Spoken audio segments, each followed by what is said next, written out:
I apologize for the late start. It is now 6:38. This is the Board of Commissioners meeting of Monday, February 28th, 2022.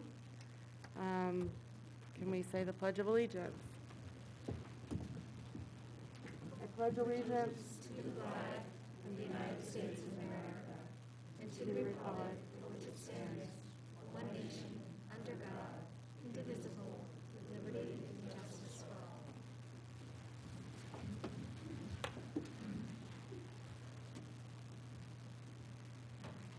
all. I'd like to give notice that there was an executive session of the Board of Commissioners on Friday, February 25th, to discuss legal matters.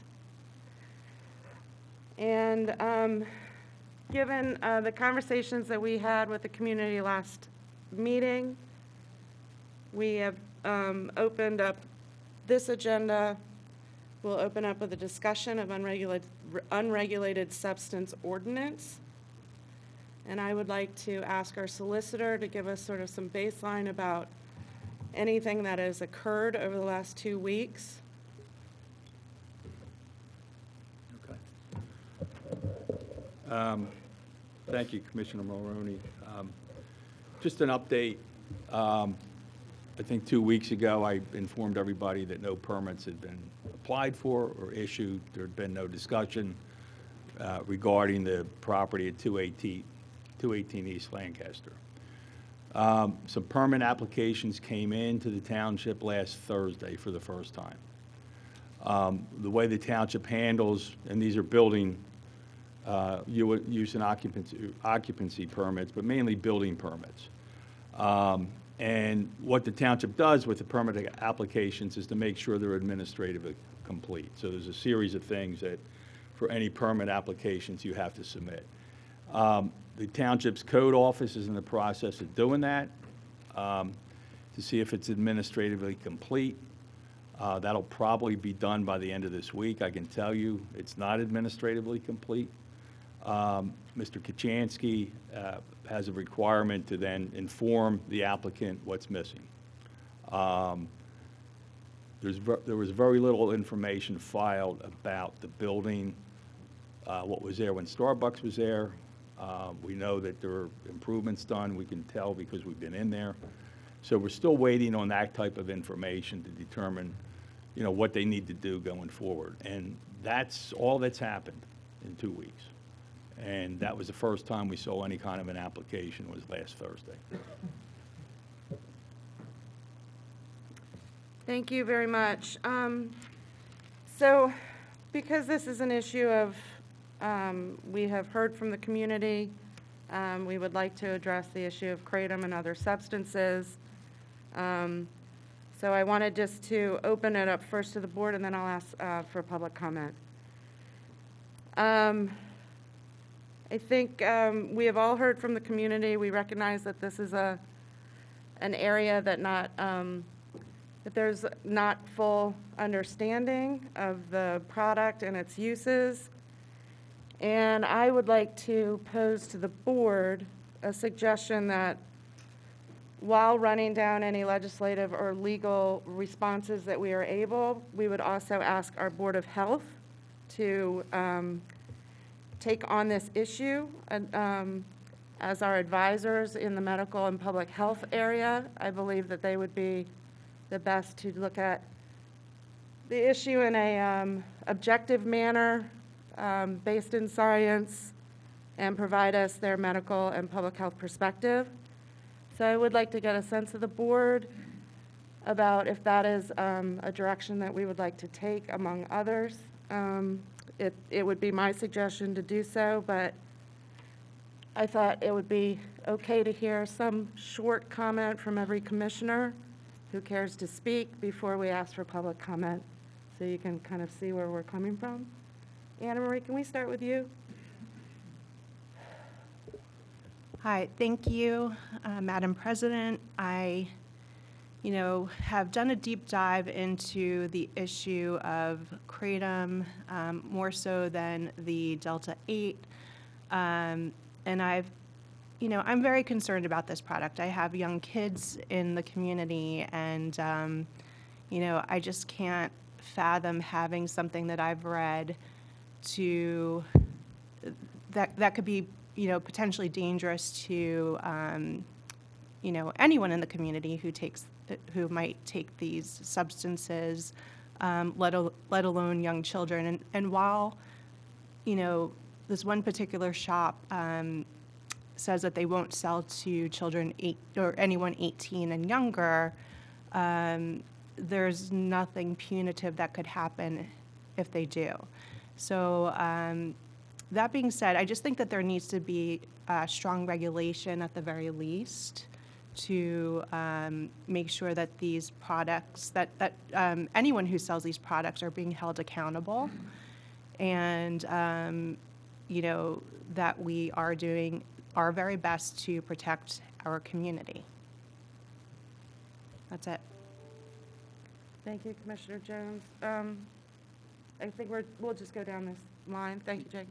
Yep, sure. Appreciate the opportunity to say a few words. You know, I would take it even further, and we'll go on the record saying that we need to ban the sale of kratom and these other substances in the township. I would have hoped and would have preferred that we had something prepared for this evening to vote on.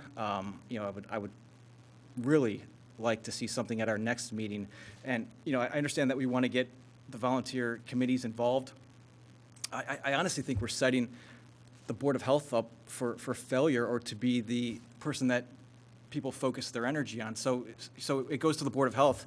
If those members come back and say that they don't see anything wrong with the sale of kratom, we've essentially passed the buck. You know, we're making the decision here. I'm okay with the Board of Health weighing in and helping out and helping us figure out ways to educate the public, or to market and to distribute and be more of the educational side of this. But, you know, we were elected to make tough decisions, and to me, this isn't a tough decision. You know, for 2 years, we've been told to listen to the scientists when it comes to COVID and to wearing masks. Well, go online. Mayo Clinic says in June 19th, studies of the effects of kratom have identified many safety concerns and no clear benefits. Kratom has been reported to cause abnormal brain function when taken with prescription medicines. Cleveland Clinic goes on to say, as with opioids, you can get addicted to kratom. People going through kratom withdrawal may experience muscle spasms, pain, rigidity, seizures, tremors. Due to its dangerous health effects, plus the very real risk of getting your hands on low quality and contaminated kratom products, you should not use kratom in any form. Food and Drug Administration, 2019, the FDA continues to warn consumers not to use kratom. Kratom is not legally marketed in the U.S. as a drug or dietary supplement, and while it is important to gather more evidence, data suggests that certain substances in kratom have opioid properties that expose users to the risks of addiction, abuse, and dependence. To me, this is a no-brainer. You know, so my preference is that we have something in front of us next week or next meeting to vote on that bans the sale of kratom and these other substances in Radnor Township. Thank you. Commissioner Borowski? Well, thank you, Commissioner Mulrooney, for the opportunity to speak. So I want to thank all the public who have emailed and shared their thoughts. I am grateful for that, and I appreciate it.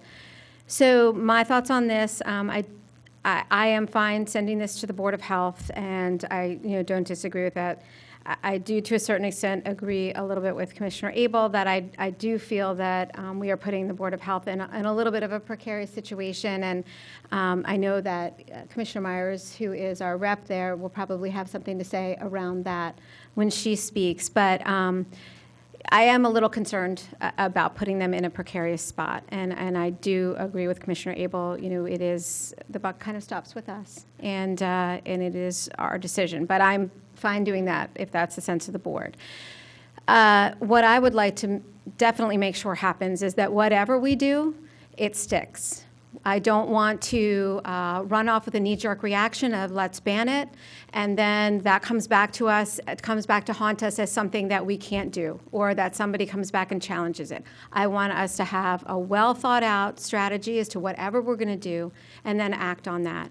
And something that doesn't end up in the laps of a future board, that doesn't end up overturned and open up a door for people to come in. We need to be thoughtful, and we need to put together legislation that will reflect what the community thinks and what the community feels about what we want in our community. And I do want to definitely make sure that it is something that is will stand the test of time. So that is where my thoughts are on this. I don't want to have a knee-jerk reaction, and I want to make sure that we are making a thoughtful and long-lasting decision. Thanks. I think I'm just going to take my turn along this, even though I spoke first. But, you know, to the point of how to legislate, you know, there are several things that we have to consider, not just that the community is asking for a ban, but what does a ban look like, how to enforce it, are we policing something that is, you know, legal 2 miles down the road and putting people in very difficult to comprehend legal areas. So I think that to the point about not coming tonight with something to vote on, is that there is not yet agreement from this board about the best approach. It doesn't mean that we all don't want to approach it. We do, but we want to make sure that we get it right, that, you know, we are hearing from the community.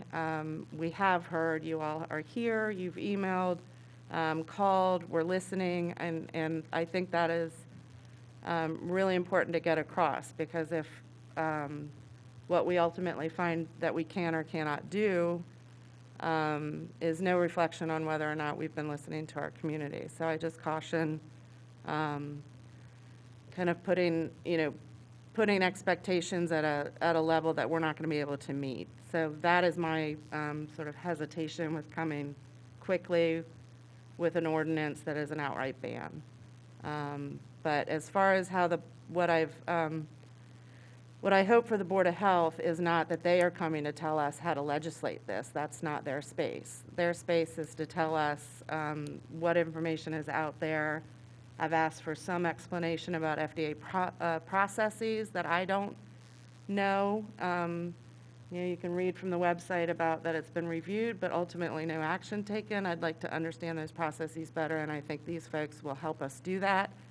And I emphasize that this doesn't mean we are waiting for them to respond to us, but that at the same time, we are working at it from all angles. Commissioner Larkin? So as I frequently say right before I give unlicensed medical advice, I went to law school, not to medical school. I think the Board of Health can do a lot of phenomenal things for us. I agree with both Commissioner Maroney, Commissioner Borowski, that they should not be giving us advice on what to legislate, both because that's our job and because it's unfair to put them in that position. But they can certainly come to us with information that's more detailed than the Google searches that I have performed, which is what I am sort of comedically calling research. The other thing they can do, and this is a big part of their bailiwick, is they can educate the township and the residents.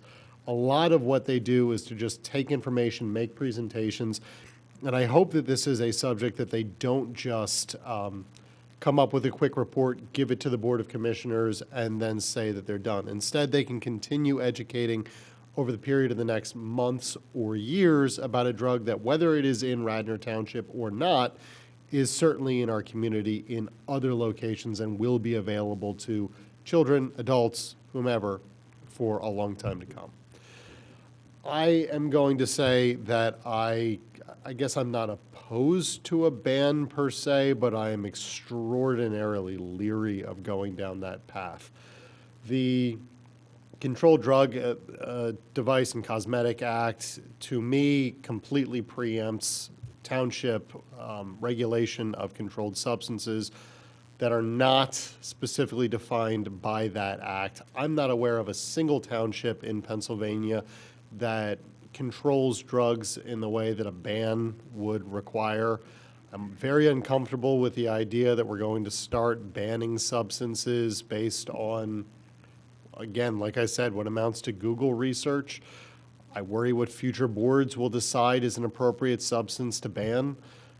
I don't drink caffeine. Maybe we should ban caffeine. Maybe we should ban Plan B or the morning after pill. Maybe we should ban all kinds of different things that this board today is not necessarily opposed to, but if we open this up, we in the future, someone else might be. The other issue is, and this kind of goes back to the fact that no other township does this that I'm aware of, I suspect that it would be extraordinarily vulnerable to challenge, and if successful, then anybody who ends up challenging it could end up recovering damages from the township. And I don't know what the limit would be on those damages. There is a procedure to ask the Commonwealth of Pennsylvania to ban a new drug. Any interested party can take that step. That can be members of the public, that could be the township, that could be the township acting in concert with members of the public. I would suggest that if what we want to do is ban kratom in Radnor Township, the correct path to do that is not for us to be the first township in Pennsylvania that takes that step and invite a challenge, which would probably be successful in my opinion. It would be instead to petition the Secretary of Health of Pennsylvania to add kratom to the list of controlled substances, and then it would be illegal everywhere in the Commonwealth of Pennsylvania, which has the additional benefit that you're not going to see someone just drive over to Tredyffrin or Lower Merion or Upper Merion or Newtown Square and buy this at the convenience store there.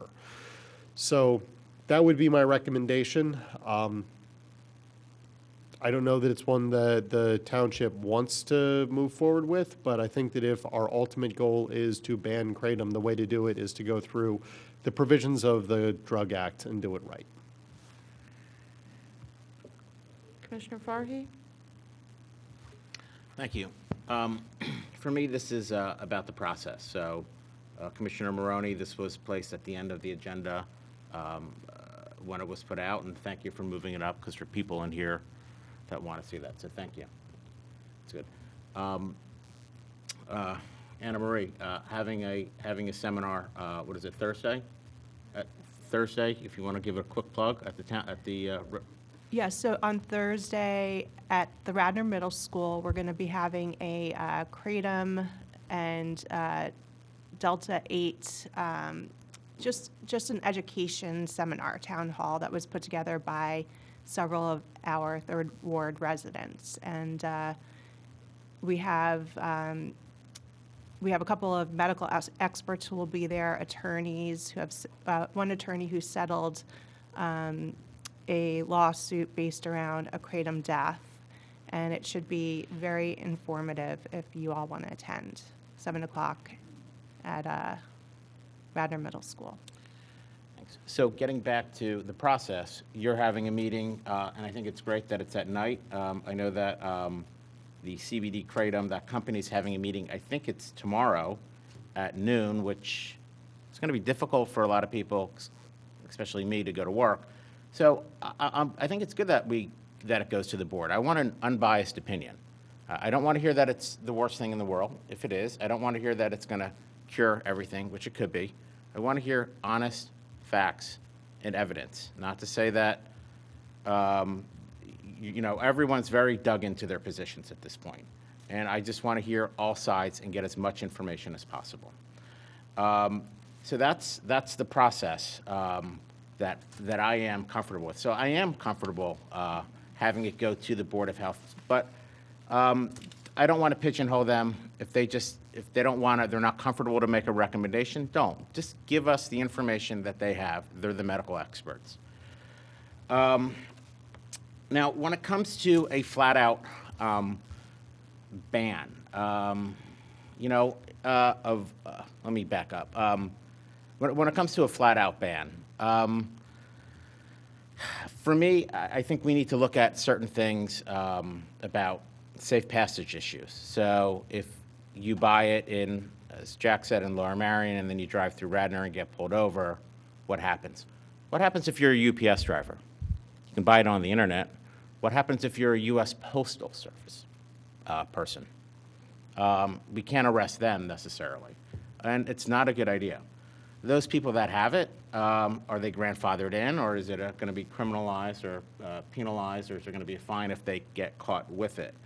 So I personally would like to see this thing, these items limited, possibly in Radnor. Again, this is where I'm coming from now. Once I get all the information, my opinion may change.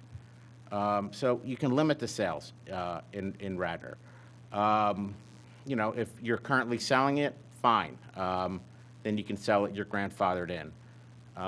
But for those businesses and those people that don't want to see it in the business district, I get it. It's walk to Wayne, it's schools. So put it in corporate centers. Put it in the Radnor Corporate Center, where the PSC building is. Change an ordinance where you can have, allow a little bit of retail sales in office commercial and put it there. And then there are only adults there, not too many kids that go into office buildings. Or maybe you have a 5-year moratorium on it. I don't know. There are a lot of ideas. I think that it's great that we're here. I can't wait to hear what you guys have to say. But I think that, you know, we can come up with some kind of decision. Hopefully, you know, it may be a compromise. Again, I'm not for the 100% ban on it, but limiting it, getting it away from our kids, getting it away from the schools, or keeping it where it's only available in adult-only places, like a corporate center, like a big office building, where their kids aren't. I think that's a first start, but I really can't wait to hear what you have to say. So thanks to everybody for coming. Commissioner Myers? Thank you. Jack, I went to medical school, not law school, so I have done a bit of a dive on this. It's going to be really difficult. The information that's out there is poor at best. There is a reason that the DEA and the state has not banned this substance. There's just very little data on it. I did speak to several members of the Board of Health, and they're willing to look into this from a point of educating us and eventually educating all of us, but they're not willing to take a legislative stance on this, and I think that that is appropriate. We can't just dump it in their laps. However, they would be for educating the whole community. And they also uniformly brought up, and it's something that I have thought and has been alluded to, that you shouldn't underestimate the power of community action. And Jack mentioned it, but that you can go to the state, you can go to the DEA, and lodge complaints and your concerns about these substances. Encourage more studies on these substances, and see if we can't glean some data. It obviously won't affect our decision on this board at this time. And I just was, as Anna Marie and Sean want to remind everybody that there is an information session tomorrow at noon via Zoom that's put out by the company itself. And then Thursday night will be more of a health-related session at the middle school at 7.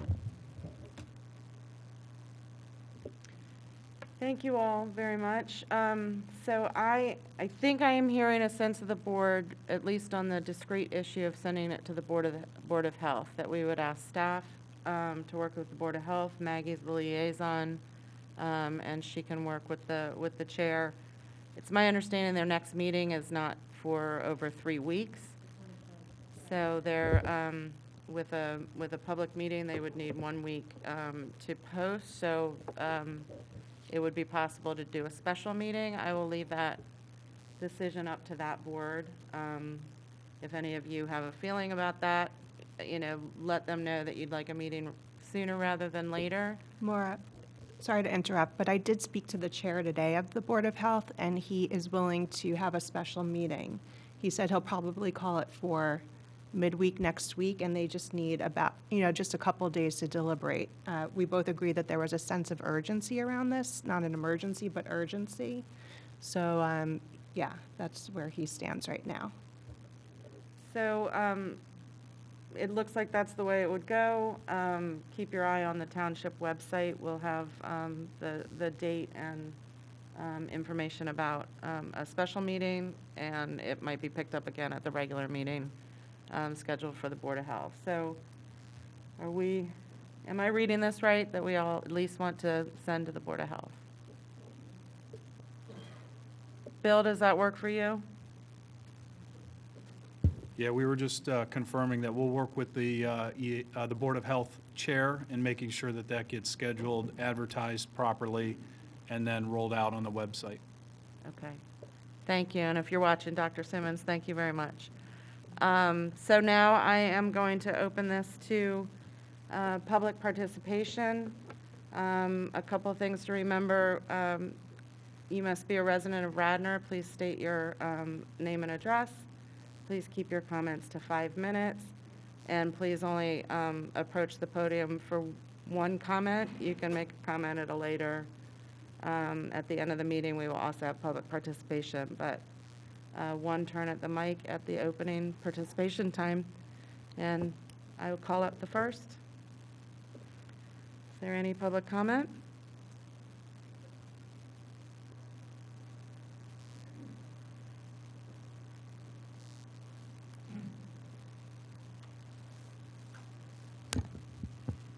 Good evening. My name is Heather Gill, and I'm here because I'm concerned for various issues. One, with not just the health and safety of our community, but concerns on how this business opened in our township without submission of various permits and licensing applications. Others tonight may speak on the dangers of kratom, which I understand are severe, considering that there's been a death locally in Westchester area. I'm speaking more, though, about the township application review process and possible zoning solutions or amendments that could be incorporated so that this type of business would not be open within 1,000 feet of our schools. I do have a few questions for the board and the township. I would like to understand the penalties or ramifications for businesses opening without any permits being submitted to the township. I would like to know if all permits have been filed. I know Mr. Rice had said a couple were filed. I would like to know, the remaining number of permits or applications that are still required. Mr. Rice spoke at the last Board of Commissioners meeting, stated that the business could be fined if it did not cover their signs. It's my understanding that the business covered their windows and not their sign. Has the township contacted the applicant about covering the sign or issued any fines for lack of covering the sign? Has the applicant responded to any township correspondence, considering that they ignored an inspector that left several business cards prior to opening? Has the township thoroughly reviewed all applications to ensure that it meets current codes? For instance, 2 buildings are on the site. Is that allowed in the zoning district? Does the current sign need required zoning amendments or relief? Is this applicant required to meet any other aspects of stormwater management if it's determined that zoning is required? Lastly, I encourage each commissioner to put the needs of our residents before the needs of a business owner who duped our community and township and opened without filing any permits. The board has the power to immediately enact an amendment so that this type of business or similar business are not in plain sight of our schools. As I recall, there was discussion about this type of business and amended zoning 2 years ago. Why was nothing enacted? I realize that there are several abandoned storefronts in Wayne. However, this business is within 600 to 600 feet of 2 schools. I believe we can do better in our community. I have faith that our businesses will return to our wonderful downtown Wayne. Businesses that are open, honest, and submit appropriate paperwork and support our family-oriented community. Thank you.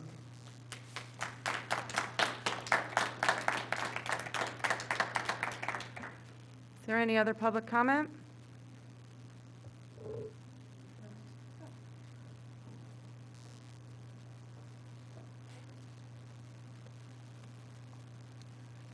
Good evening, Commissioners. My name is Jason Mangler, 425 Ivan Avenue. I believe that's Ward 3. Sean made a point earlier that I think is important. The idea that folks could go down the street in another community and buy this kind of thing, even if it's, quote, banned here. Important, I think, to note that those storefronts are not walk-up storefronts, right? They're not accessible by small kids in schools, as Heather Gill just pointed out. So I'm sure this is going to be a long process. This is not going to be something that's going to be solved in 2 to 3 weeks. So regardless, so when those overlaps take place of permits being issued and so forth, not allowing this facility to open in the current location, I think, would be important while we're following the rest of those processes. Being able to move them to something more appropriate that is a drive-to or a corporate location so that they're not near our schools while we're going through this, Again, I don't know if there's an opportunity or some process to do that, but I think that would be important. Schools are starting to open up, right? We're reducing all kinds of processes for kids to take off masks, to be more open as COVID leaves the community. And the spring's coming, so the last thing we want is some small gap for kids coming out of St. Catherine's or the middle school for Radnor to be able to access that before we get our I's dotted and T's crossed. Thank you.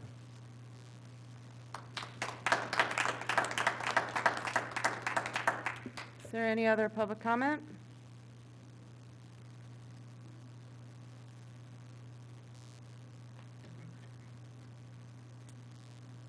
Hello, Mary Beth Doyle, Meadowbrook Circle.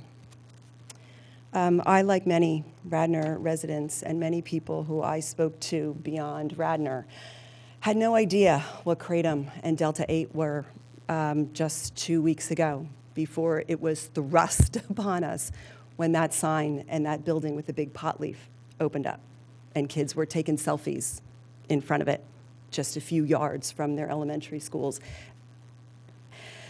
So I did some research. And today, I actually talked to the Philadelphia DEA. And this is the information that they gave me. Kratom, what does it do to your body? Oh, I have a lot of information, but in the interest of time and, these are just a few things that the DEA told me. Kratom's effects in the body include nausea, itching, sweating, dry mouth, constipation, increased urination, tachycardia, vomiting, drowsiness, and loss of appetite. Users of Kratom have also experienced anorexia, weight loss, insomnia, hepatotoxicity, seizure, and hallucinations. What is its legal status? Again, from the Philadelphia DEA. Kratom is not controlled under the Controlled Substances Act. However, there may be some state regulations or prohibitions against the possession and use of Kratom. The FDA has not approved Kratom for any medical use. In addition, DEA has listed Kratom as a drug and chemical of concern. Yeah. I would think so. This is from, I also spoke to someone from NORML, which is the National Organization for the Reform of Marijuana Laws. In their recent report, Dr. Dale Geringer, this is from the coordinator of the California NORML, he says, NORML does not advise consumers to obtain these products from the unregulated market, which this currently is right now. And it believes that scientific investigations assessing the safety of these products should be prioritized. He continues, consumers are facing a bewildering array of new cannabis products, including novel agents such as Delta 8 THC. Delta 8 THC is in salted caramels and gummies and soda that is currently displayed in that building that shouldn't even be here because they didn't submit the appropriate paperwork, as we all know. We strongly, and this is NORML again, we strongly recommend that consumers avoid novel products from the underground market or that are derived from industrial hemp CBD. Again, we talked about our town hall because there is a lot of education, and I encourage all of you to attend, and I hope you all will. We have the following individuals. Dr. Wade Barattini, MD, PhD, from the University of Pennsylvania. He specializes in medical treatment of addictions. Slippery slope we're going here, folks. Mood disorders, schizophrenia, and epilepsy. Dr. Asari Christian, he's an MD, MPH. He got his fellowship at Harvard Medical School, got his degree from Harvard School of Public Health. He trained at Johns Hopkins University. He is a specialist in chronic pain management, spasticity, and medical cannabis titration. Samuel Dordick, Esquire, as someone mentioned, he actually won a wrongful death suit against Kratom. We'll talk about that in a minute. Leslie Holt, founder and CEO of A Child's Light, works with trauma-informed mental health treatment. So I encourage all of you, please, come to the town hall on Thursday, because there's a lot of education that does need to happen. You are absolutely right about that. One other thing that I would like to say, there's an individual, 23 years old, from Westchester. He put a little bit of Kratom in soda because he was going to work and he was tired. And he thought that this would help him get energy because that's what he read on the internet. That's what maybe some of his friends told him. He's no longer with us because he was driving a car, drinking his soda with a little bit of kratom in, and he had a stroke, and he crashed his car. So I hope that you'll come to our town hall, and I hope that you will educate yourself with the appropriate people on these substances. Thank you.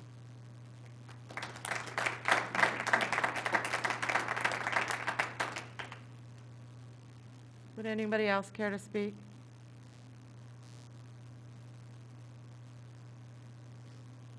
Good evening. Michael Lake, 4th Ward. With regards to the kratom dispensary in Wayne, I was quite disappointed and surprised by Solicitor Rice's comments 2 weeks ago indicating that there's nothing this board can do to ban the sale of kratom and Delta-8 within the township, and that this is a matter for the Commonwealth. Well, I'm not buying it. I wish to remind the board in person, as a follow-up to my email, that the retail sales of BB guns has been banned in Radnor Township for nearly 20 years with no legal challenges. This despite the fact that the banning of the retail sale of BB guns is clearly prohibited under federal law. There are, however, no such protections for kratom/Delta-8 sales, and in fact, many U.S. states have already taken the initiative and banned these dangerous substances. If a township can illegally ban BB gun sales, it can certainly ban retail sales of kratom/Delta-8. What are you waiting for? Enough of the hand-wringing. It is time for township leadership to do what's right for the residents of Radnor. Ban outright the sale, not the possession, the sale of kratom Delta-8 within the township. This is far more important than any lost tax revenue. Do the right thing for our children. Thank you.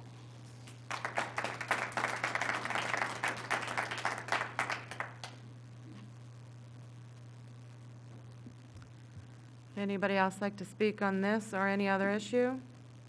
Public participation? Okay, I'm not seeing any, so thank you all for being here. It is important. We are listening, and really appreciate the emails that you're sending us, and so that we are very clear on the position that you hold. Thank you.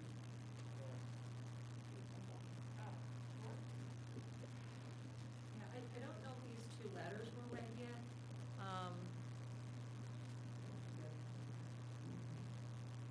From Christopher Jones, from Dr. Christopher. No, if you'd like, you can read a letter in. We don't read letters in. We receive them I and didn't know read if them. anybody else here had read them. No, not yet. All you. Okay. I'm Joan Capuzzi. I'm a member of the Board of Health for Radnor Township. I'm also a veterinarian. I just want to read a few letters that were asked to be read. One is from Dr. Christopher Jones. He's an MD in Wayne. Dear Radnor Board of Commissioners and Board of Health, my name is Chris Jones, and I'm an orthopedic surgeon and professor of orthopedics at Thomas Jefferson University, Sidney Kimmel School of Medicine. I'm writing to express my concerns regarding the opening of the CBD/Kratom store on the site of the former Starbucks Coffee in downtown Wayne. My concerns rest both in the central downtown Wayne location of the store as well as the substances that they sell. While CBD, a derivative of marijuana, which does have psychoactive effects of addiction potential, is a relatively known commodity with research to support its use, safety, and medical applications, I cannot say the same about kratom or Delta-8 THC. As a medical professional, I'm generally in tune with the research and clinical uses of medicines and other natural substances, particularly in the realm of pain control, as many orthopedic patients have chronic pain or require acute pain control after surgery. And in fact, medical marijuana has shown promise as an alternative to opioid medicines, whose damaging effects we've all become acutely aware of in the past decade. With the exception of aspirin, nonsteroidal anti-inflammatories, and Tylenol, all medicines used to control pain are regulated, and for good reason, as they can be highly addictive and can have significant side effects and safety risks. Until recently thought, I had not heard of kratom and other non-regulated forms of THC, parentheses, the psychoactive component of marijuana, until this store opened. Since then, I had the opportunity to evaluate the medical literature to learn more about these products. From my reading, it appears that kratom has dubious true medical applications and tends to be abused as a recreational drug. Delta-8 THC is similar to THC itself, but has not yet been regulated by the U.S. government. Kratom is apparently used as a stimulant in Southeast Asia and is purported to be helpful as a quote-unquote healthier heroin substitute to help opioid addicts control their addiction, similar to how medicines such as Suboxone and methadone are used. All of these medicines, though, require a doctor's evaluation, prescription, and management, as they are highly addictive and can be abused. Kratom, not surprisingly, is addictive, especially at high doses, and can provide a euphoria or a high similar to opioids. And like other opioids, it's possible to overdose on kratom. In animal studies, kratom has shown to be more potent than morphine. Side effects include hallucinations, depression, seizure, respiratory suppression, and there are case reports of kratom-related deaths. While there's not a lot known about this substance at this time, at least in the Western medical literature, the early data do not look very promising. Doctors are trained to always balance the risks and benefits of any medical intervention, and in my opinion, the risks of this natural yet potent and unregulated psychoactive substance with potential for abuse and use as a gateway drug do not outweigh its weakly supported benefits. Regarding Delta-8 THC, this substance, from what I read, has similar psychoactive and intoxicating effects to THC, the active ingredient in marijuana, yet it is currently unregulated. Production and marketing of this substance appears to be an obvious attempt to circumvent government regulation and physician-directed use of THC and marijuana products. The FDA has not evaluated the safety and appropriate use of this product and report that it can be marketed in ways that put the public at risk, since the dosing is not as easily established as other THC products. The FDA has also noticed in the last year a significant uptick in adverse events reported to the Poison Control Center, as well as concerns regarding contamination in its manufacturing processes. But most importantly, they identified a concerning trend of marketing, including online marketing, that is appealing to children. While I don't want to broach the debate over the legality of recreational use of these products, I don't think they should be prominently displayed on our downtown streets, just a short walk from my daughter's middle school and in constant view of the kids of Wayne who frequent the nearby pizza shops, Italian Ice Stand, and Five Below. Which brings me to my concern about the location of the CBD kratom store. While Jen, you're over 5. Okay. You're over 5 minutes. All right. Well, there's not much else here, but sincerely, Christopher Jones, MD. He lives on Aberdeen Avenue in Wayne. And then my statement as a doctor, I'm appalled that we're even considering letting this be sold here. So, thanks.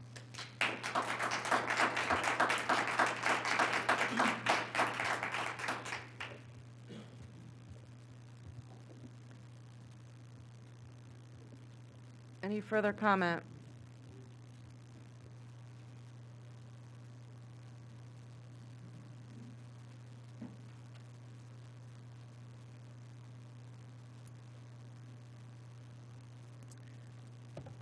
In all honesty, this is the first time, I guess, yes, I heard 2 weeks ago, it was really an exciting meeting. Please state your name and Sure. address. My name is Stephen Bass. I have an undergraduate degree in pharmacy and a PhD in pharmacology from Jefferson, undergraduate degree from the Philadelphia College of Pharmacy and Science.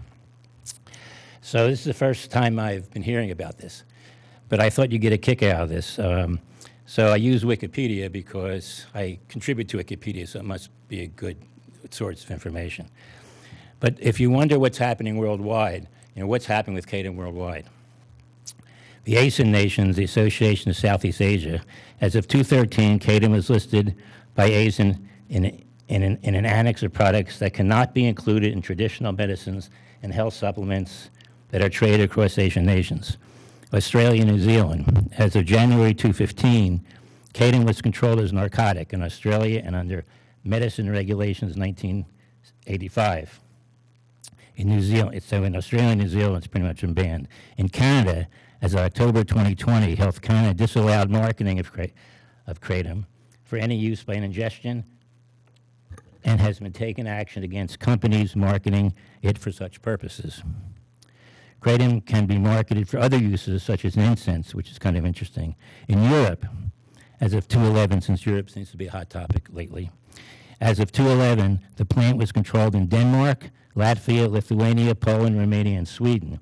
In the UK, since 2016, the sale, import, and export of kratom are prohibited under the Psychoactive Substance Act. Indonesia, I had a chance to visit Indonesia, so I got interested. It's scheduled to become a legal substance by 2024, illegal in Indonesia. Well, you wouldn't think it would be illegal there. Once new regulations from Indonesian National Narcotics Agency go into effect. Malaysia, the use of kratom leaves known locally as kratom is prohibited in Malaysia. Thailand, possession of kratom leaves is prohibited. The government has passed the Kratom Act of 2486, effective August 1943, which made planting trees illegal. United States. In the United States, there's consideration to make kratom a Schedule I drug. Now, that's pretty extreme to be a Schedule I drug. In 2019, the FDA warned consumers that kratom remains unapproved for interstate commerce, may be unsafe in commercially available products, and is an import alert, which can lead to confiscation of imported supplies. Efforts to schedule, as we've heard this evening, efforts to schedule kratom have generated significant controversy both among the general public and scientific community. So I thought I'd share that with you, and that might give you some worldwide perspective on what and how the products are being viewed. Thanks for the opportunity to bring this up.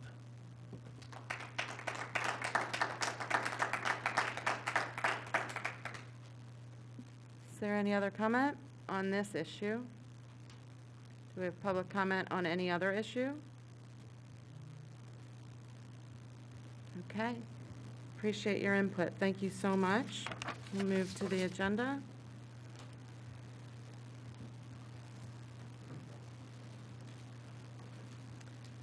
So we are at the item number 3, which is the consent agenda. Is there any public comment on the consent agenda? Is there any item on the consent agenda that a commissioner would like to remove? I'm hearing none. May I have a motion and a second on the consent agenda? Motion. And a second? Second. Calling for the vote. All in favor say aye. Aye. Aye. Thank you.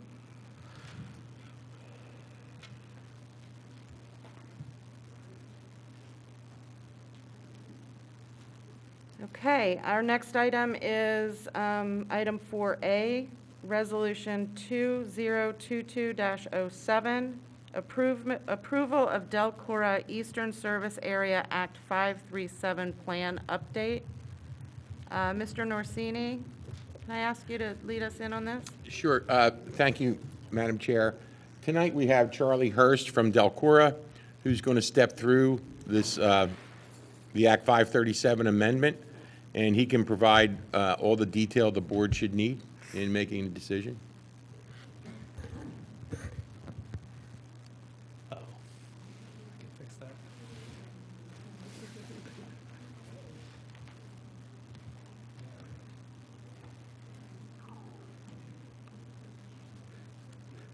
Madam President, members of the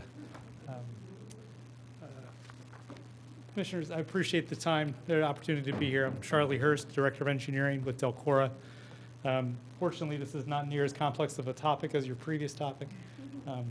We are we're faced with a wastewater treatment challenge here in Delaware County. You'll recognize this map as the shape of Delaware County. Obviously, we're sitting up here in Radnor. Today, when anyone in Radnor flushes their toilet, takes a shower, that water makes its way down to through these red pipes, down through the RHM collection system, through the Darby Creek collection system, and it lands at a pump station that is owned by Delcora. So from that location, we pump it into the city of Philadelphia for treatment and discharge into the Delaware River. That current system works fine, but we are faced with a significant financial challenge in that current arrangement. That financial challenge is caused by US EPA's pressure on the city of Philadelphia to spend a significant amount of money on their collection system. They have a combined sewer type of collection system, which means that their stormwater and their wastewater are collected in the same pipes. And so as a result of our contract with them, we end up, we Delcora pay a significant piece of that of the cost of them having to deal with that system. And so that led us to study alternatives. So the 537 plan that you have in front of you, that's in your packet, it looked at 4 alternatives. If you look at table 6 on page 42, we lay out those 4 alternatives in summary form. And the most expensive of the 4 alternatives was the no action alternative, which is to stay in Philadelphia. We looked at 3 other alternatives, and the one that is lowest cost and least and most attractive for a number of reasons is to redirect that flow over the next couple of years. Instead of treating it in Philadelphia, we would treat it at the plant that we own and operate, that Delcora owns and operates, located in Chester. And that is a total capital cost of $472 million, as opposed to the stay in Philadelphia option, which is roughly double that of $882 million. And so, you know, a 537 plan is simply a requirement of the state of Pennsylvania that municipalities have a plan for their wastewater.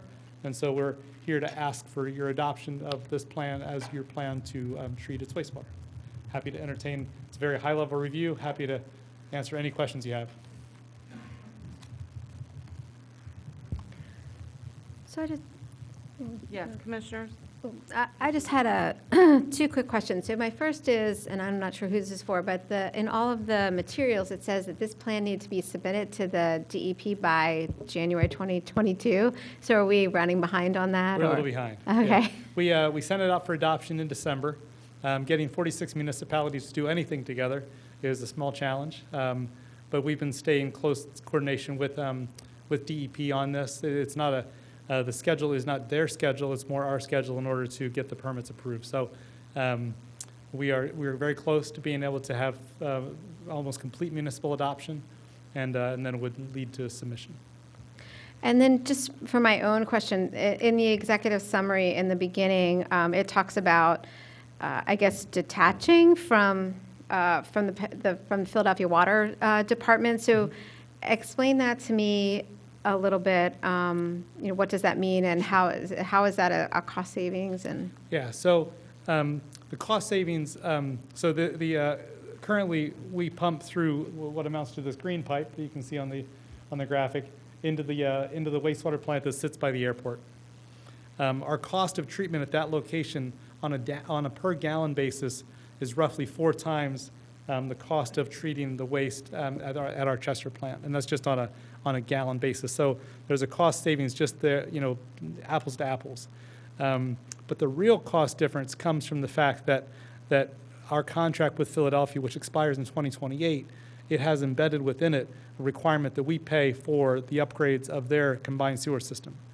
And so it's that provision that Philadelphia has applied to all the regional systems, whether it's Lower Merion or, you know, that you go the whole way around the collection system. And most of the municipalities on the outside of Philadelphia, in some way, shape, or form, send waste to Philadelphia. They're all being imposed. This requirement is being imposed on all of them, and it's going to get really expensive. We conveniently have, unlike most of those towns, we have an opportunity to disconnect from Philadelphia and not have to bear the burden of their collection system upgrades.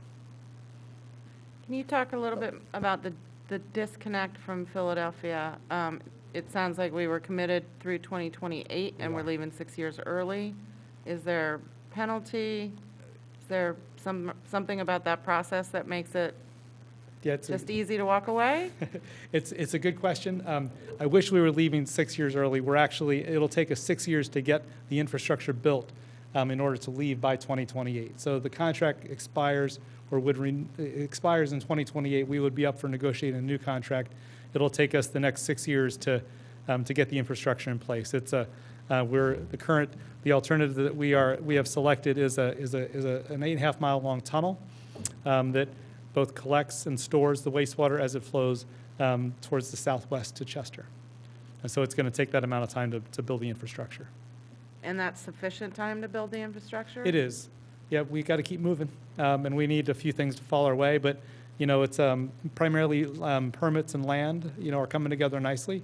This is obviously a very important permit for us because it is the precursor to a whole bunch of other permits. Without the 537 in place, PADEP won't issue a whole bunch of other PADEP permits. We have PennDOT permits in place. We have other federal permits that are coming along, but it is. Yep. And you're not only relying on Radnor, but other jurisdictions as well? Every one of these, is in various phases of adoption. The vast majority have adopted. Okay, I was going to say, can you give us a sense of where you are in that? Yeah. In that Yeah, road, so, in your road show? Let's see, Chester Heights is hearing it tonight. Glen Olden is hearing it in a week. Swarthmore is in a week. Chester City, we've met with them twice and have some upcoming meetings. By and large, everyone else has adopted. Not 100%, but, we're down to about 6 or 8. So, I just had 2 more questions. Oh, sorry. I'm sorry, I didn't, so just quickly, and I'm not sure who, well, I guess you could answer this, or I don't know if Mr. Norsini can. So we know that we are having issues with sewer hookups here in the township. So there's kind of a moratorium, I guess. Am I right, Mr. Norsini, a moratorium on new sewer hookups? Yes, so from what we understand, they're going to be applying for their capacity management plan this spring. So I guess the question to you, Mr. Hurst, is will this in any way help us with this 30-year-old problem? In the long run, yes. It doesn't fix it tomorrow. You've been dealing with this for 30 years, so you've heard of the term scud line, so you know about the scud line. This program has embedded in it some reserve capacity so that if the ultimate fix to the scud line was to deliver a greater flow to Delcora, we can receive that flow. The challenge, of course, is the 5 miles of pipe that sit between the scud line and where we receive it. So it's not a direct fix, but it does open up additional alternatives that we have talked to the engineers for both Darby Creek Joint Authority and the engineer for RHM about those options. And then my last question is going to be, what's the impact to the consumer on this, with this? The long-term- So, well, whether it's,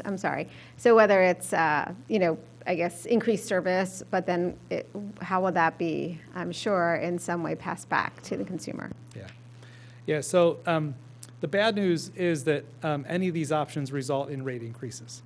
That's unfortunately the bad news. As EPA applies pressure both on Delcora for the Chester City combined sewer system and also on Philadelphia for its combined sewer system, in either case, it's costly.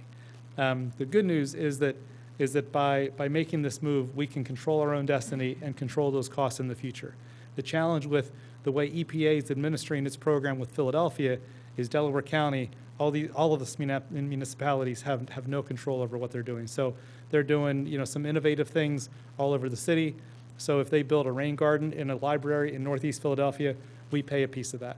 And not just we, Delcora, all the municipalities who are connected to Delcora. And so the actual impact on the ratepayers, your taxpayers, is long-term control of costs, albeit costs will go up over time. And just a question about for lack of a better word, the relationship with Philadelphia. I mean, is this something that is an agreement that it's better for them as well? It is. To move us off their system? We've been talking to the Philadelphia Water Department for years about this. There's been discussions about, are there ways that we could do this differently or better? And ultimately, the decision was made to do the disconnection. We met with Commissioner Hayman in late 2019, and shortly after he was in his new position, and literally they said, "What, let us know what we can do to help. That we're not going to oppose this." The contract itself, you alluded to the contract. Our lawyers have reviewed it, and we see no obstruction, legal obstruction to them needing to keep us here. Do any other commissioners have questions?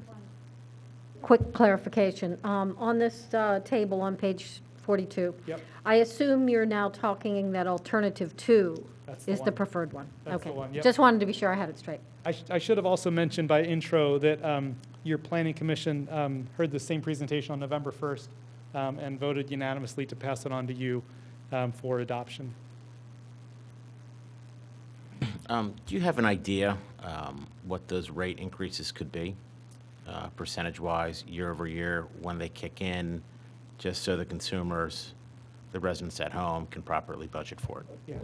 So the latest rate projections that for this whole program are posted on our website and on some charts. And so the one that would apply to Darby Creek Joint Authority and Radnor Township, in round numbers, is 8 to 10% year over year for 5 to 7 years, and then would level off after that.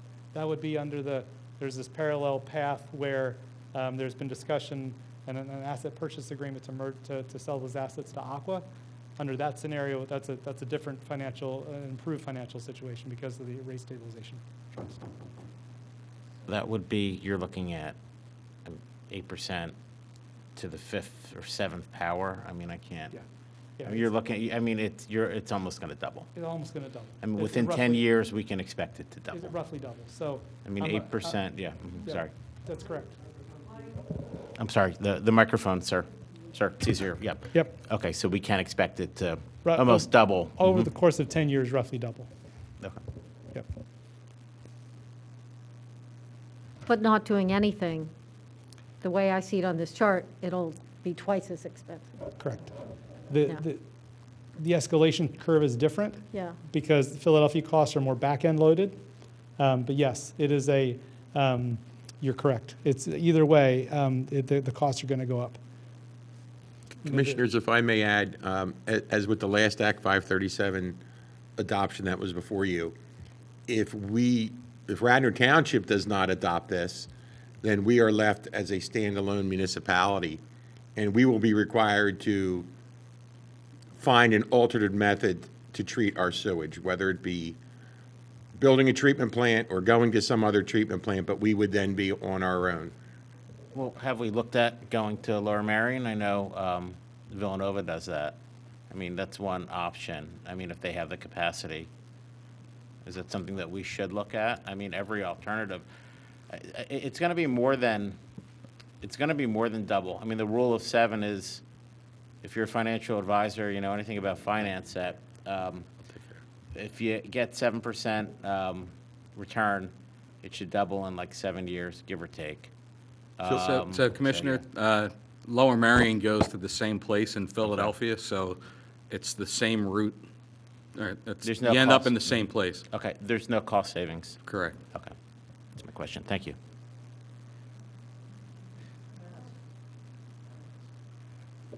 Any other commissioners have questions? Can I get a motion? So moved. Second. Second. Is there any community comment? Public comment? No, then I'll call the vote. All in favor, say aye.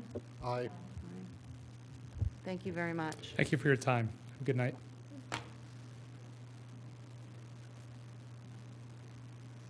Okay, moving on to Resolution 2022-28, authorizing the payment of change orders for the Willow Park Preserve water main replacement and fire service project to BP Paterson, Inc. Number 1, additional stone bedding for unsuitable soil. Number 2, rerouting of water main replacement and fire service delivery to the mansion. And number 3, relocating of the spur for the fire hydrant to accommodate Radnor Fire Company for a total of $33,736.26. Mr. Norsini. Thank you, Madam President. So I think the first one's self-explanatory. At one point, the trench was so inundated with water, the contractor had to undercut it and install additional stone. The second one, reroute water line to take fire and domestic service directly into the Willows mansion. And the original plan called for the township to run the domestic and fire up to the veranda and stop. And that was going to be the end of our project. Working with Howard Holden and our contractor and a boring contractor, the thought was to directional drill under the veranda and into the house, into the mansion. And when we looked at that, there's some drawbacks to that. Number one, you don't necessarily want to have that work take place under your stone veranda. Number two, when they entered the house, there is a slurry mix that is part of the drilling process that we'd have to contain and remove. So if the board recalls, you would authorize $200,000 for the Willows mansion for the fire protection system, the suppression system.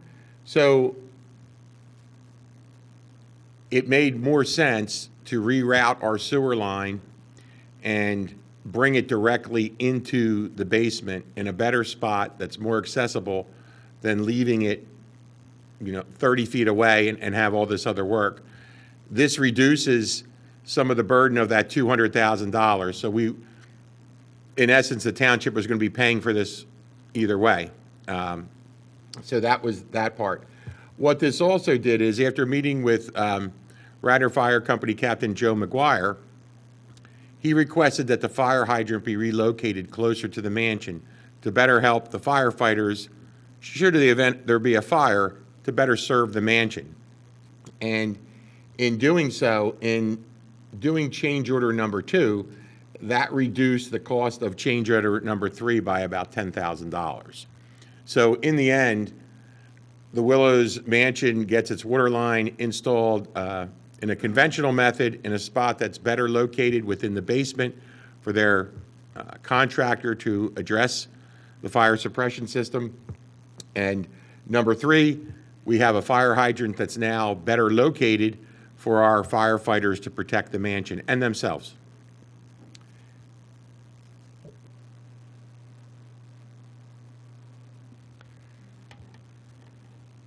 Thank you. Are there any questions from commissioners? No. Let me start with, can we make a motion? So moved. Seconded. Thank you. Now, do I have any commissioner comment?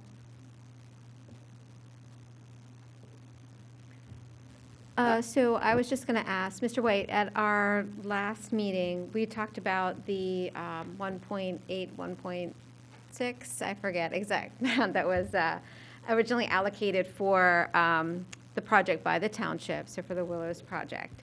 And I know that we talked about there was some question as to how much was left. So this is coming out of that fund, this money for the change order as well. So I was just wondering, I know you guys have been keeping a very careful accounting as to how much the township has expended with regards to this. So I'm just wondering if you wouldn't mind just giving a little bit of a detail and then kind of where we're ending up at this moment, how much is left to put towards the project for the future. Sure. If the original contract and dollar amount that was allocated was $1,816,660. From there, that money has been spent down over the course of the last 4 or 5 years. We have a detailed accounting. I'm actually, Mr. Tate and I were looking at it before the meeting tonight. There's actually a couple things in here that don't belong, that were actually township expenses. Otherwise, it'd be ready to distribute to the board. But the primary items that have been spent to date, if the board will recall, we had agreed to help pay for some of the initial design or architecture work. So we have some contractual services for those companies that were assisting at that time. The board also authorized $100,000 to the Willows Park Preserve for startup funds. The board agreed to help Willows Park Preserve with some additional utility costs over the first couple of years, and then extend that with COVID. And then more recently, we're moving forward with the water line project that's in front of you, or at least the change order that's in front of you tonight. The larger project was approved a few meetings ago. And then at the last meeting, a reimbursement of up to $200,000. So when everything's added up, we will have spent roughly 800 to 900,000. So that leaves us with about half. So another 900,000-ish. But what we'll do, and I apologize, Bob and I just haven't been able to reconcile these numbers. And actually, they appear like there'll be a little bit more money in the fund. But we'll get this reconciled and out to the board as soon as we're able to meet. Thank you very much. I just ask, so, and I apologize because this is, I'm getting confused here with the numbers. So we're going to take 200,000 out of that fund, and we are going to put the sprinkler system in the Willows. Now, there's an additional 33,000 on top of it. So this is kind of, it's still fire suppression, but just explain it again. Sure. So let's jump to number 3, relocate fire hydrant to better service the Radnor Fire Company. So after meeting Captain Joe McGuire out on the site, where we had originally designed the fire hydrant to be, he requested that it be moved further up the driveway to better accommodate the firefighters in the event something should happen. That's $10,500. Number 2, and there is a benefit to number 2 in that the cost of number 3 is reduced by half. Originally, the water line, domestic and fire, was to be brought right up to the big stone veranda, the big patio, and stopped. And then the WPP, as part of their fire suppression work, would do a tunnel boring, would do a directional drill under the building, under the veranda, and into the building, to then be able to connect domestic and fire for the building. By rerouting our line to the driveway and coming in on the southern wall, that eliminates that boring for and my concerns that I told Howard about, drilling under the veranda, going into the wall, the slurry mix. So what they would have spent doing that, which we're financing, which we're funding, is actually, it's better for both parties involved to go up the driveway like we did and connect into that southern wall. And by doing so, we reduced the cost of number 3 from $20,000 to $10,500, because now the fire hydrant was going to be closer to our main. So just, but it's still an additional 36 at the end of the day, correct? Or 33 at the end of the, 33.7 at the end of the day, correct? For the project. For the project. And for our project, but the only thing, the $10,500, that's after meeting with Radnor Fire Company. That really has no bearing on the WPP and their fire suppression. That would be number 2. Okay, but this is coming out of that bucket, that 1 point, okay. Correct. So now, and this is my question, my concern is that you get hit with all these hidden costs that you don't know and they pop up either on our side or on the WPP side. So there's approximately 800,000 from our side, is that correct? Yeah, it'll be 900,000 plus 900? after all this is said and done. And then there was an anonymous donor who donated, and do you know how much is left of that money? Yeah, so that donation never flowed through our books. It's not part of the 1.8 million, so we don't have the accounting on that. The Willows Park Preserve does. Okay, all right, thank you.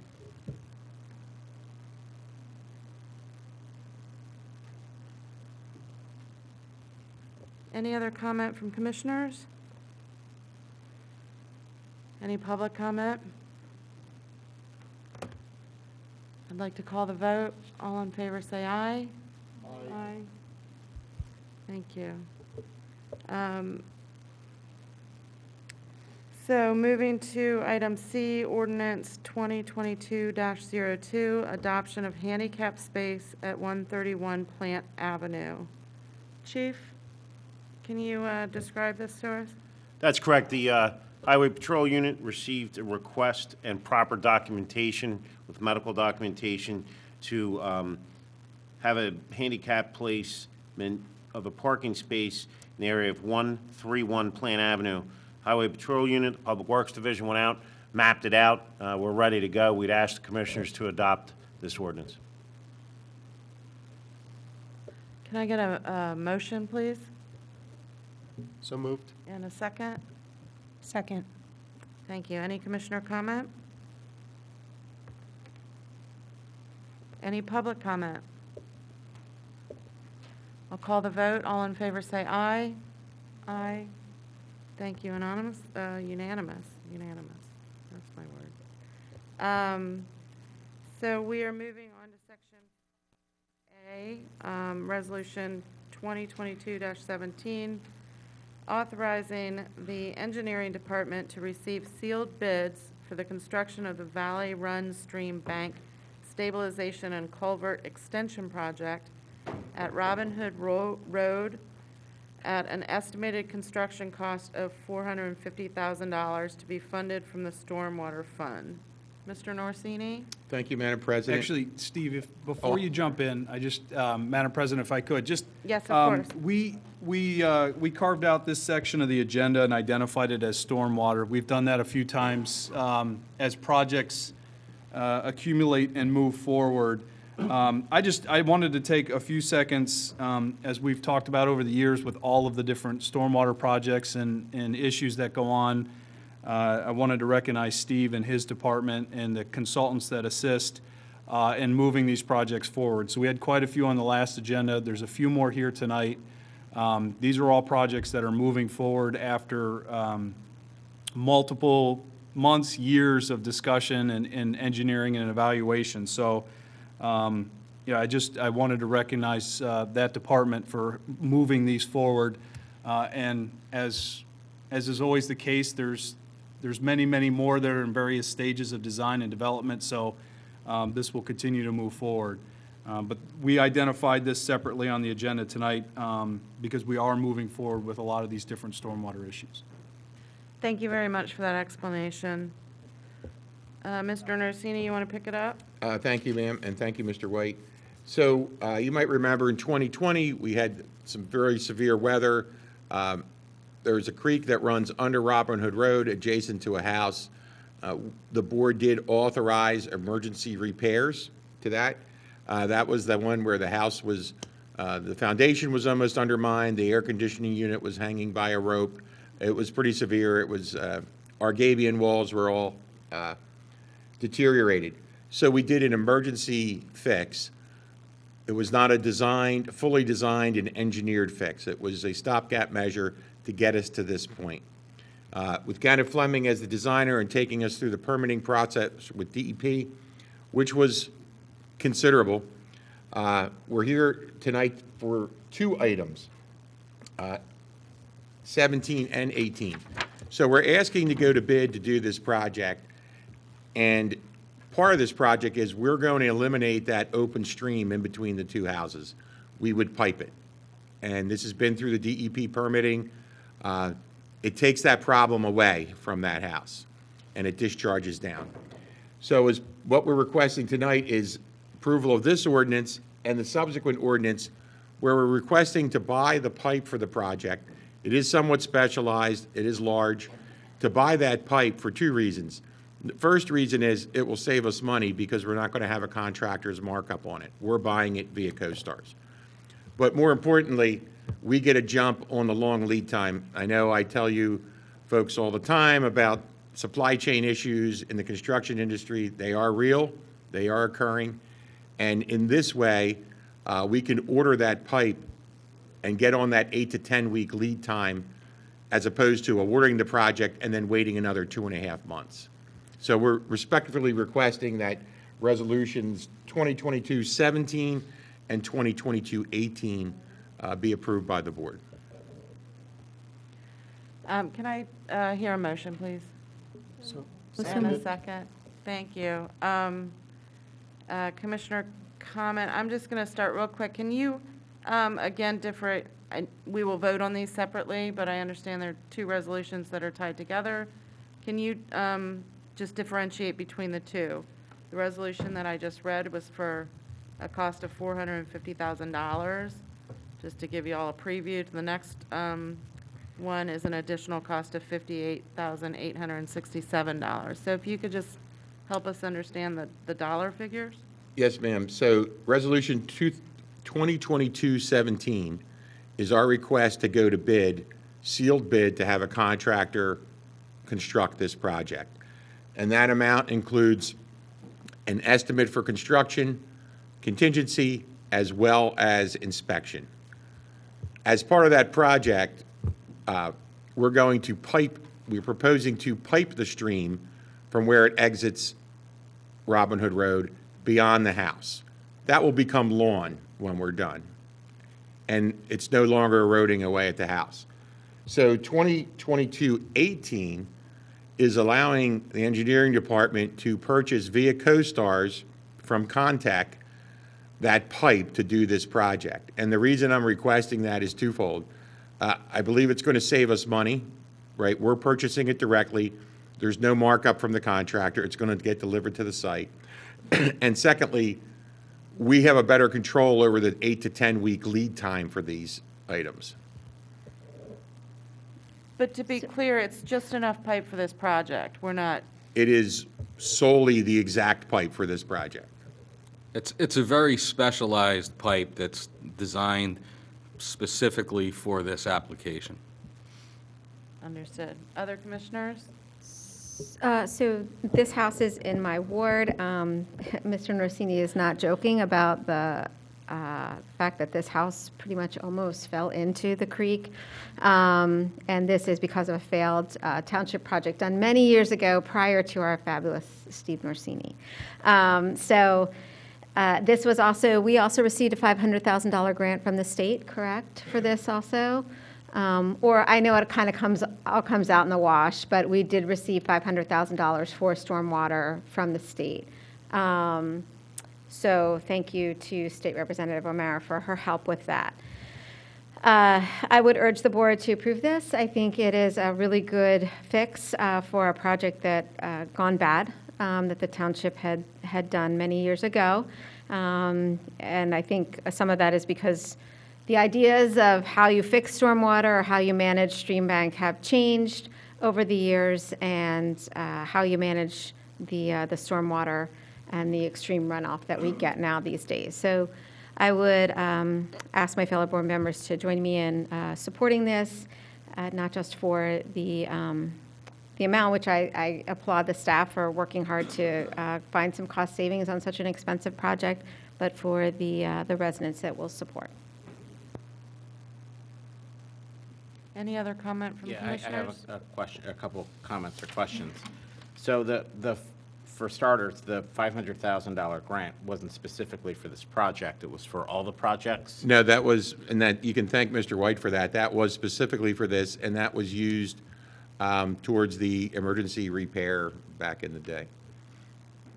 So we were able to get a grant for one repair? That was a Terrific. several $100,000 temporary repair, correct.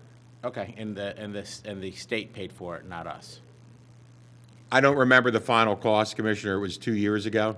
Okay. But we did get a grant for $500,000. Okay, and have we exhausted that $500,000 at this point? I don't have those specifics at this time.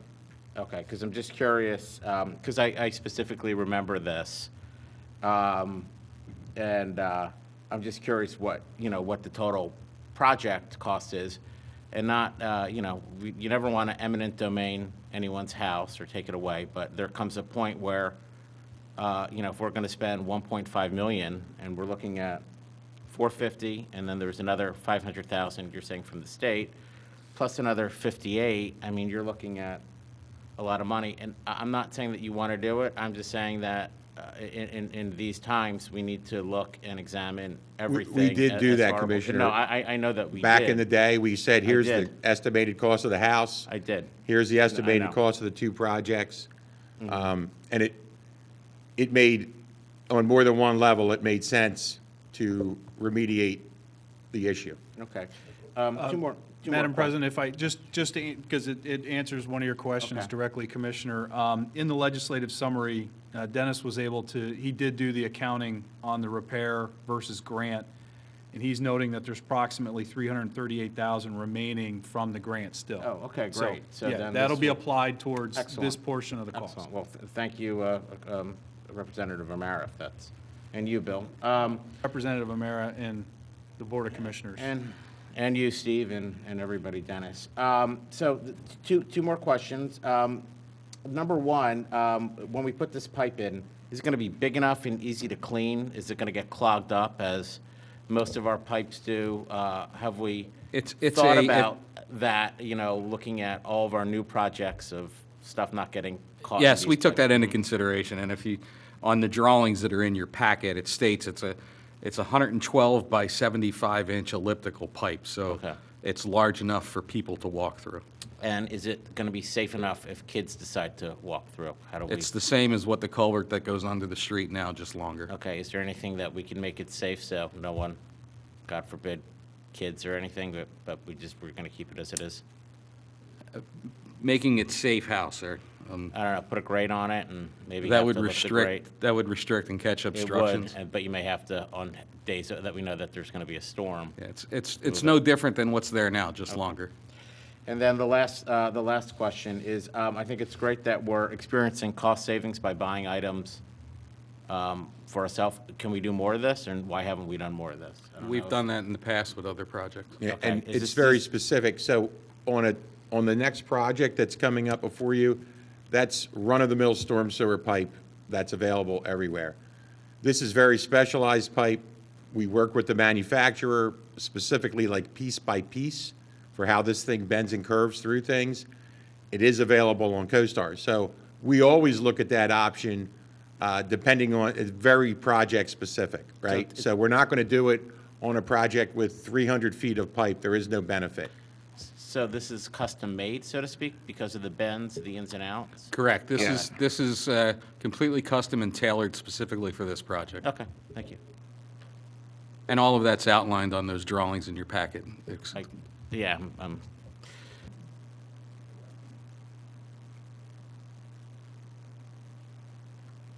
Anyone else have questions, comments?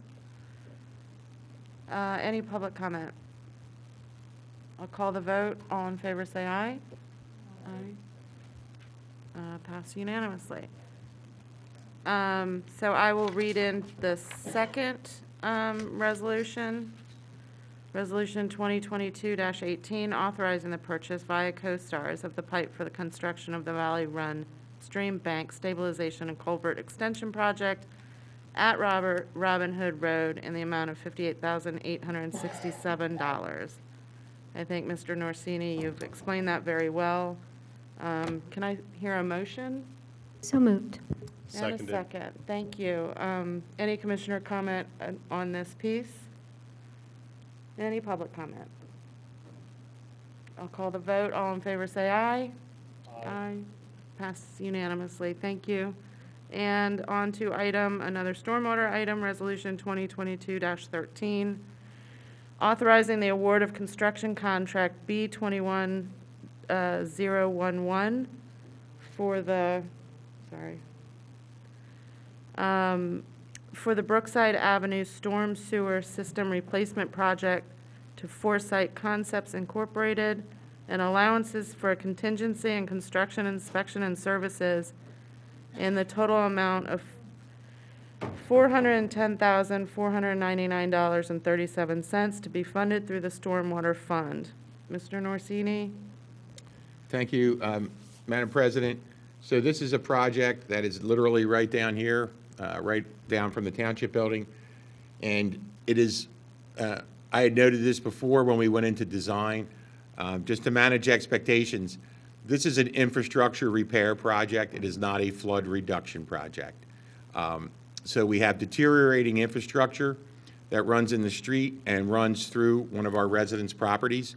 You can see its effects with the holes and the leaning trellis as you go by. The pipe is severely deteriorated. So as part of this project, we've added some inlets to the street. We've increased the pipe size. But as we've explained to the resident, when you see that area flood, you see it flood because the floodplain goes out to the street. So I just want to make sure and reiterate from what I said when we did the design contract. This is not a flood reduction project. It may help on some of the smaller storms, but when we get a flooding rain, Brookside's still going to flood and a majority of the yard will still flood. This is solely to replace bad infrastructure in the township. Just to, Just give me 1 second. Can I have a motion? So moved. And a second? Can I hear commissioner comment, please? so I just wanted to know, the work that Carroll Engineering is doing right now, is that going to address some of this flooding? So two separate projects. So that the Carroll Engineering feasibility study of the Ithan Creek Watershed had a few items to it. One was to look at what we call a bypass pipe, a pipe that could perhaps convey runoff from the upper end of the watershed down to the park. Others would be the areas in question have very little infrastructure, specifically Midland, St. David's, and those roads, to look at that, to look at perhaps increased infrastructure size, not necessarily a bypass pipe. So in theory, if we can capture flow upstream and reduce the flow down here, it may help. When you pull up the flood maps, and this property is adjacent to the creek, the stream overflows its banks, goes through their yard and out to the street. I can't guarantee that any of these projects is going to address that, right? Because if you remember back to previous presentations, this problem starts further up in Wayne. Part of the problem is it's so impervious. There's so little stormwater management, as in almost zero. So I don't know. I don't think that it's going to stop this flooding because of the situation with the creek right there. But I don't want to put that forth till we see the feasibility study. Any other commissioners? Questions or comments? Any public comment? I'll call the vote. All in favor, say aye. Aye. Thank you. Moving on to Resolution 2022-16, authorizing the award of the contract for design, engineering, permitting, and inspection construction services for the, pronounce that for me? Shimoni Road Culvert adjacent to Fenimore Woods Park, replacement and associated improvements to Carroll Engineering Corporation in the amount of $137,250 to be funded through the Stormwater Fund. Mr. Norsini. Thank you, Madam President. I don't know if some of the board may not have been on the board, but several years ago, we had an emergency culvert replacement on Shimoni Road where literally the culvert had collapsed and left a hole in the road. Slightly south of that is another culvert that actually conveys the creek through Fenimore Woods Park and downstream. I noticed on a visit there that the end wall was leaning, right? Was leaning pretty badly. So we had a feasibility study done to look at cost-benefit analysis of repair or replace. And as it came out, replace was the better move for the township financially when looking at life cycle costs. This project does not just include this culvert, but it also includes an evaluation and repair or replacement. If you're familiar with this portion of near the pond, there's a concrete channel that runs down towards the pond. That's actually conveying the creek, and the creek goes around the pond. Repairs or enhancement to that are also included in this contract.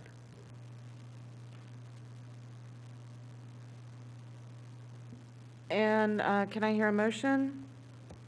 So moved. And second? Thanks. Are there any comments from our commissioners? Any public comment? I am going to call the vote. All in favor say aye. Aye. Motion passes. Thank you. That is the end of the items on our agenda. I'll move to the reports of board liaisons. I will start with that. I'm the liaison to the Environmental Advisory Committee. And a brief report that the conversation continues around the preparing to present an ordinance around plastic bags, single-use plastic bags in Radnor. Some really good information that the committee acquired going to webinars and speaking to some organizations that have worked on this issue in other jurisdictions. They will be holding some open meetings to encourage public dialogue, not only with residents and consumers, but also with the business, with the business owners in our township. So that will be held at one of their next meetings, and we'll be sure to announce it in plenty of time to get community engagement. So thank you to the Environmental Advisory Committee for their work on that, and I look forward to hearing from the community. Any other reports from liaison? So the Board of Health met, and unfortunately, we had a new member who had been approved, I think in December, just before I came on the board, Natasor Pilpat, who is a member of the state health department. And she ended up, I don't know if it was by choice or not, feeling a conflict of interest and had to leave the board, our board. So we are planning on tallying the numbers up one more time and seeing if we need someone else. There is an applicant that's on the books now that would be great. So it's just a matter of whether there's room. There was some confusion as to how many people we had and how many people we needed to make a complete board. And then there was some discussion as to not necessarily changing any of the statute, but that in fact there could be a broader process for bringing people for interview. They obviously interview with the Board of Commissioners, but perhaps having to be able to have some discussion with the Board of Health members so that they kind of know what they're getting into before they get into it. So just a little bit more orientation before the decision is made. And that's pretty much it. They're going to have their hands full with the previously discussed issue. I think you're right. Thank you. Any other commissioner reports? Yeah, I'll jump in. And for the people at home with kids like me, if you get a chance, jump on the Radnor Township Parks and Recreation part of the website. It's amazing. Whenever I scroll through this, Tammy, I'm exhausted from everything that you do. Just a couple highlights I spoke to her about. The big thing is there's going to be junior soccer. That's April 11th to April 15th. That's from 3 to 5-year-olds. That's a lot of fun. My son has participated in a soccer program. Also, there's a teen flashlight egg hunt. That is Friday, April 1st. That is at the Wayne Arts Center. That's a lot of fun at the trail. So if you have teenage kids, which would pretty much be like middle schoolish. Also, there's the Youth Trout Derby, and that is Saturday, April 23rd and Sunday, the 24th at Darby Creek at the Sawmill Park on Earls Lane.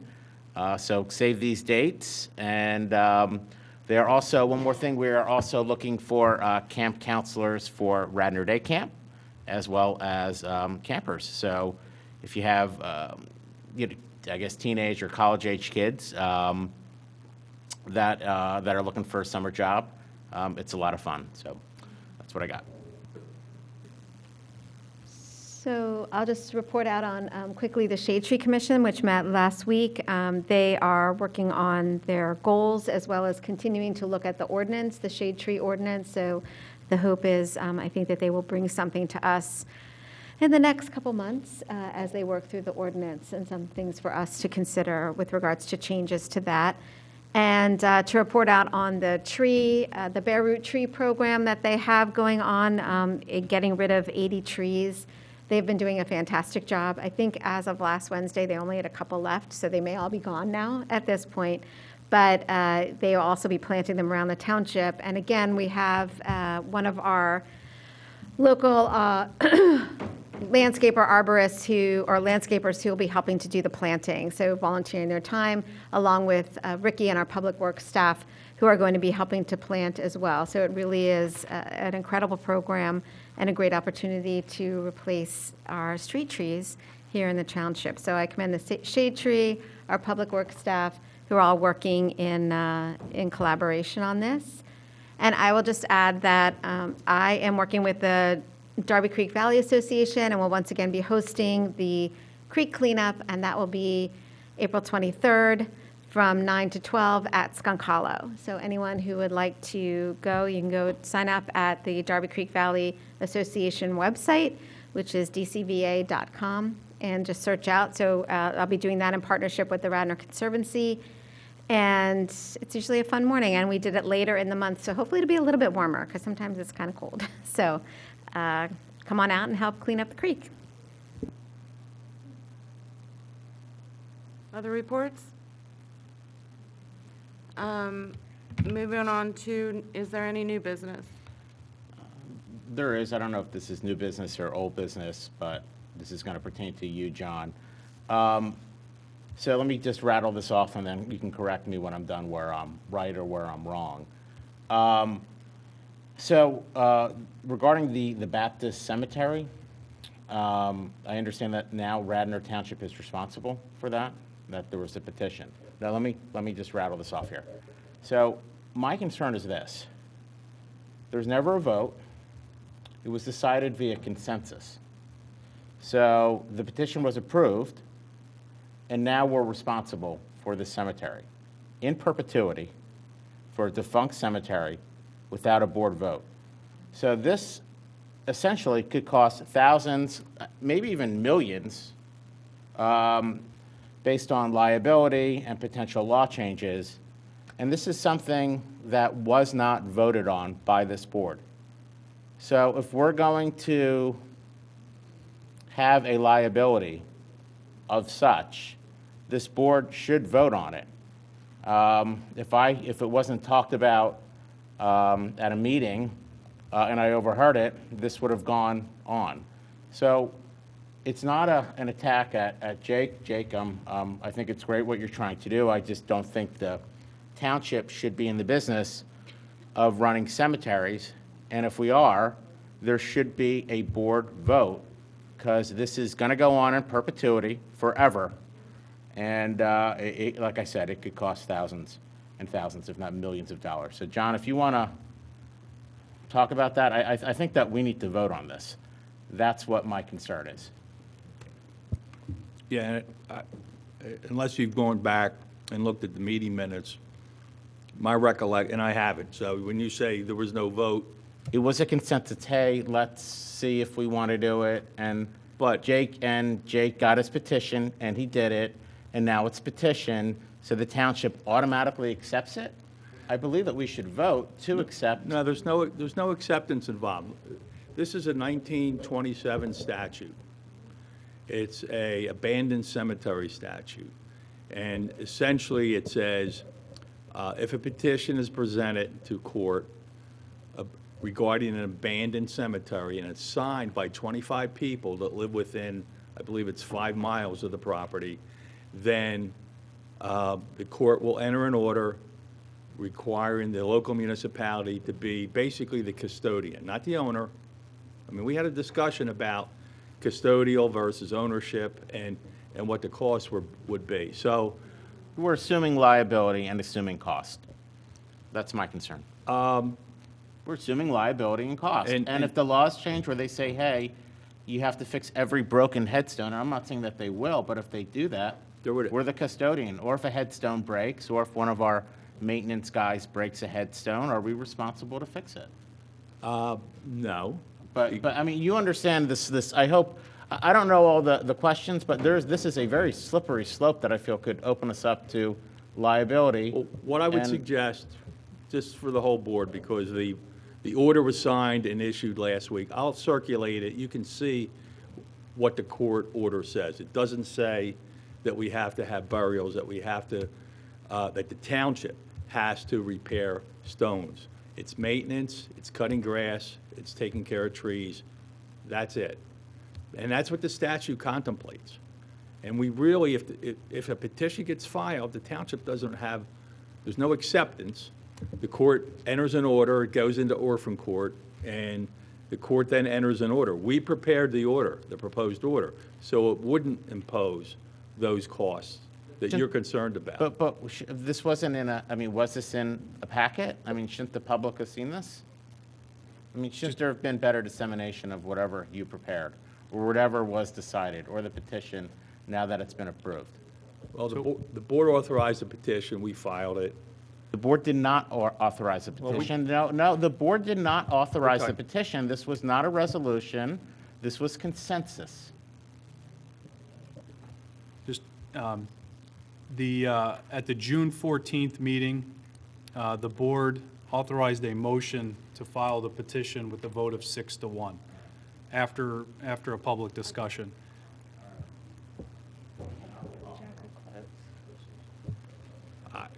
I didn't recall the date or the vote either, but I don't file things unless the board authorizes me to do it, typically. Okay, my bad. But the other part of it, and part of the petition, was that the headstones and those repairs would be done, and this is what Commissioner Abel had proposed, by nonprofit groups, by Boy Scouts, by Girl Scouts, by people that were interested in cleaning that up. So it's real estate. You're going to have to insure it like you insure everything else that the township has a finger in, and that's your cost.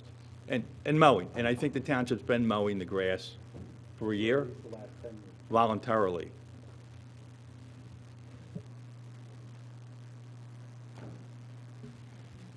Is there any additional new business? Any old business? Seeing none, we'll go to the final public participation.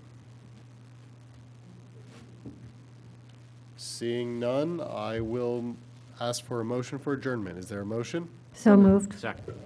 We have a second. All in favor, say aye. Aye. Unanimous vote. We are adjourned.